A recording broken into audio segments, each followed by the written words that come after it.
Jadinya long Jawa video yang rakan kitanya yang kejak men uraya. Jadi tentang masalah parkir leplo ribe. Teman karena ditanya hoka pemerintah Aceh Utara. Jadi atranya atra pribadi. Pribadi awaknya. Jadi nyan hana ditangani li masyarakat desa nyan hana dan tidak ditangani li pemuda kampung. Kebetulan tentang lampu awaknya dikuasai laju kedroi dan kali lung pegah lelung bek kaco engkau parkir leplo ribe ya. Mahai golomna tempat wisata pala leplo ribe ya. Karena yang jak kenan urang set tebi-tebi urang jak kenan.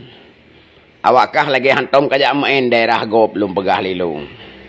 Tanpa tinggal karap bengeh ke kelung ipikir sawalung balung pegah ke anai probably lungnya anak kapati kagetan gede kan maka ada pegah bak ngon yang lain menyakenan bak rayapnya anak payah jak kenan barang ipu blodu yang galai parkir icok du yang galai kamurah tajak gunung salah ngon tajak kenan salah ngon ubat padahal ada memurah icok urang kampung sekitar belang dalam malu papuen yak pajuh bu cok uro kenan ngan keluarga ija tapi karena parkir lep lu mi publo duduk yang galak droji yum han sepeng ke teturi bem nyo dajak kanan dak payuh bunga nak miat yang toto ka kebamanan ya juga di cuma yang kenyan tempukan ke ngon-ngon yang lain bang jerai